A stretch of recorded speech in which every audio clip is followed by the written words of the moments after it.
എല്ലാ ദിവസവും സമയം കിട്ടുമ്പോൾ നടക്കുക എന്ന് പറയുന്ന ഒരു സാധനം അത് വേണം എന്നൊരു അഭിപ്രായക്കാരനാണ് ഞാൻ. എന്തെങ്കിലുമൊക്കെ നടക്കുകയോ ഓടുകയോ എന്തെങ്കിലുമൊക്കെ എക്സസൈസ് നമ്മൾ ചെയ്യണം എന്നൊരു അഭിപ്രായക്കാരനാണ് ഞാൻ. മാസ്ക് ഒക്കെ ഇട്ടിട്ടാണ് മാസ്ക് ഇട്ട് നടക്കും, തൊപ്പി മാസ്ക് ഒക്കെ വെച്ച് നടക്കും. ആ തൊപ്പി മാസ്ക് വെച്ച് നടത്തില്ലെങ്കിൽ ഇന്നലെ ഞാനൊക്കെ പരിപാടി കണ്ട ആൾക്കാർ ചിലപ്പോൾ രാവിലെ തന്നെ നമ്മുടെ മനസ്സ് മടുപ്പിക്കും. ഞങ്ങൾ ഒന്നിച്ചൊരു പരിപാടി ചെയ്യുന്ന സമയത്ത് ഒരിക്കൽ അന്ന് നമ്മുടെ ഷൂട്ടിങ് താമസിച്ച് ഷൂട്ടിങ്, കാരണം ഈ പ്രോഗ്രാം ഡെയിലി ഉണ്ട്, ഡെയിലി ടെലികാസ്റ്റ് ഉള്ളത് കൊണ്ട് ഞങ്ങൾക്ക് ഒരു ഫ്ലോറിൽ താമസിച്ചിട്ട് ഇന്ന് ഷൂട്ടിങ് രാവിലെ തൊട്ട് രാത്രി ഒരു അവിടെ തന്നെ ഒരു മുറിയുണ്ട്, അവിടെ കിടക്കും, പിറ്റേന്ന് ഷൂട്ടിങ് അങ്ങനെയൊക്കെ. അപ്പോൾ ഞങ്ങൾക്ക് ഞങ്ങളുടെ പരിപാടി കാണാനുള്ള സൗകര്യമില്ല. അങ്ങനെ അവിടെ അടുത്തുള്ളൊരു ഹോട്ടലിൽ TV ഉണ്ട്, മൂലയ്ക്ക് ഭിത്തിയിലൊരു TV ഇരിപ്പുണ്ട്. അപ്പോൾ രാത്രിയാകുമ്പോൾ ഞങ്ങൾ ഭക്ഷണം കഴിപ്പോട് കൂടി ഞങ്ങളുടെ പരിപാടിയുടെ ടെലികാസ്റ്റും കൂടെ കാണാൻ പോകും. അങ്ങനെ ഞങ്ങൾ അവിടെ ചെന്നിരുന്ന് കഴിച്ച് കണ്ടുകൊണ്ടിരിക്കുമ്പോൾ ഒരു ദിവസം വേറൊരു സംഘം അവിടെ വന്നിരിപ്പുണ്ട്. അവർ ഞങ്ങളെ നോക്കും, TV ഇട്ട് നോക്കും. അവസാനം ഹോട്ടലുകാരനോട് പറയാ, ചേട്ടാ ഭക്ഷണം കഴിക്കുമ്പോഴെങ്കിലും ഇങ്ങനെയുള്ള പരിപാടികളൊക്കെ ഒന്ന് മാറ്റി വയ്ക്കും, കഴിക്കട്ടെ എന്ന് പറഞ്ഞിട്ട്. അന്ന് പക്ഷെ നല്ല പരിപാടിയായിരുന്നു. ഇവര് ഞങ്ങളോട് വഴക്കുണ്ടാക്കാൻ വേണ്ടി തന്നെ പറഞ്ഞതാണ്. അതെ അതെ അതെ അതെ. അല്ല, അന്ന് ഞങ്ങൾക്ക് സ്ഥിരമായിട്ട് പരിപാടി നടത്തി പിടിക്കുന്ന ഒരാളുണ്ടായിരുന്നു. അപ്പോൾ പുള്ളി ഈ പറഞ്ഞ പോലെ ഒരു വർഷം നമ്മുടെ ഒരു സ്നേഹിതനാണ് പുള്ളി. ഒരു വർഷം നമ്മളെ മാറ്റി നിർത്തി വേറെ കുറെ ആൾക്കാരെ പരിപാടിയാക്കി ഏൽപ്പിച്ച് അങ്ങനെ ആ അമ്പലത്തിൽ ഒരു പരിപാടി പുള്ളി ചെയ്തു. പരിപാടി ചെയ്താൽ ഭയങ്കര ബോറായിരുന്നു.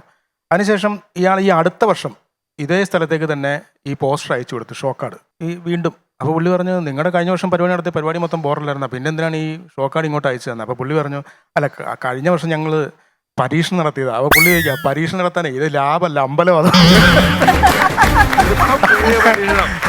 ഈ ഞാൻ പറഞ്ഞ കഥയില് ഞങ്ങളന്ന് അവിടെ അയാൾ പറഞ്ഞല്ലോ, അത് കഴിഞ്ഞ് പിറ്റേന്ന് വെളുപ്പിന് ഒരു 8:30-9 മണിയായി ഞങ്ങൾ സ്റ്റേഷനിൽ നിന്ന് പോയപ്പോ.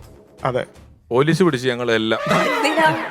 അതായത് അവൻ പറഞ്ഞ് ഇതങ്ങ് നിർത്താൻ പറ്റുമെന്ന് ചോദിച്ചിടത്തും പറഞ്ഞല്ലോ, അവൻ കുറച്ചേരമായി അത് പറയാൻ തുടങ്ങിയിട്ട്. അപ്പൊ ഹോട്ടലിൽ 10 ഭക്ഷണം കഴിക്കുന്നവർക്ക് കുഴപ്പമില്ല, ഇവൻ മാത്രം ചേട്ടാ ചാനൽ മാറ്റ്, ഞങ്ങൾക്ക് ഇത് കാണാൻ പറ്റിയല്ല. ഇപ്പൊ ഈ ഹോട്ടലുകാരൻ പറയുന്നുണ്ട്, നിങ്ങൾ TV കാണാൻ വന്നതല്ലല്ലോ. TV ഇവരെല്ലാ ദിവസവും കഴിഞ്ഞ 2-3 മാസമായിട്ട് എല്ലാ ദിവസവും വന്ന് ഇവിടെ കഴിക്കുന്നവരാണ്.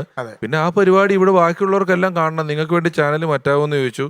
അങ്ങനെ കുറച്ച് വഴക്ക് മൂത്തു. അവസാനം കുറച്ച് കഴിഞ്ഞിട്ട് പുറത്ത്, ഈ ഹോട്ടലിന്റെ പുറത്ത്, ഞാനൊക്കെ കഴിച്ച് തീർന്നിട്ടില്ല, ഒരു ഉന്തും തള്ളും നടക്കുന്നുണ്ട്. നോക്കുമ്പോൾ പ്രചോദേട്ടനും അവനും കൂടെ തള്ളി മറിച്ചിട്ട് അവിടെ പകല് കരിക്ക് വിൽക്കുന്ന ഒരു കടയുണ്ട് ഈ ഹോട്ടലിന്റെ മുന്നിൽ. രാത്രി കരിക്ക് വെള്ളം ആരും കുടിക്കൂല, രാത്രി അത് അടച്ചിട്ടേക്കും. അവിടുന്ന് രാവിലെ ചെത്തിയ കരിക്ക് 2 കൈ പിടിച്ചിട്ട് 2 പേരും എന്ന് പറഞ്ഞ് നിൽക്കുന്നു. ഞങ്ങൾ പിടിച്ചു മാറ്റാൻ ചെന്നപ്പോഴത്തേക്ക് അവന്റെ 4 കൂട്ടുകാർ വരുന്നു, ഞങ്ങൾ ഇറങ്ങുന്നു. 10 മിനിറ്റ് ഹൈവേ പോലീസ് വരുന്നു. ഞങ്ങളെല്ലാം പിടിച്ച് ആലപ്പുഴ സ്റ്റേഷനിൽ. അവസാനം ഒരു വക്കീൽ ആലപ്പുഴയിൽ നിന്ന് വന്ന് ജാമ്യമൊക്കെ എടുത്ത് ഒരു TV കണ്ടതിന്റെ പേരില്. അതെ, തന്നെയല്ല അന്ന് എനിക്കൊന്ന് എന്റെ സാധനം ഉണ്ടായിരുന്നു, സാധനമായിട്ട് എന്തോ സംസാരിച്ച് ഇയാൾ സാധനം ചീത്ത വിളിച്ചു. അങ്ങനെയാണ് നമ്മൾ ഉടക്ക് തുടങ്ങുന്നത്, പ്രൊവോക്ക് ചെയ്ത്. ഇതിനെല്ലാം കഴിഞ്ഞ് നമ്മൾ ഈ പിടിച്ചുമാറ്റം എല്ലാം കഴിഞ്ഞതിന് ശേഷം ഈ സാധൻ അവിടെ കിടക്കുന്ന ഒരു പേഴ്സ് അതെടുത്തോണ്ട് നേരെ ആ കൂട്ടത്തിലേക്ക് കൊടുത്തവൻ അവിടെ ചെന്നിട്ട് നിങ്ങളുടെയാണ് പേഴ്സ് എന്ന് പറഞ്ഞ് അവർക്ക് കൊടുത്തു.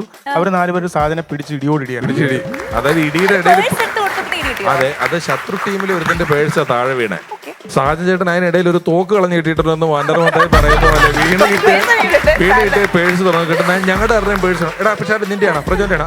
അല്ല. അപ്പൊ നേരെ അവരെ പിടിച്ച് ഒരു വിധം മാറ്റി നിർത്തിയേക്ക് എടുത്തിട്ട് നിങ്ങളുടെ പേഴ്സാണെന്ന് ചോദിച്ചാൽ അത് മേടിച്ചിട്ട് ഒരെണ്ണം കൂടെ കൊടുത്തിട്ട് ഇങ്ങോട്ട് വന്നു.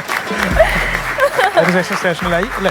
അതെ, നമുക്ക് വന്ന ഉടനെ തുടക്കത്തിൽ തന്നെ പറയാൻ പ്രശ്നം നല്ലൊരു ഓർമ്മകൾ നമുക്ക് കിട്ടിയല്ലോ. ഏതായാലും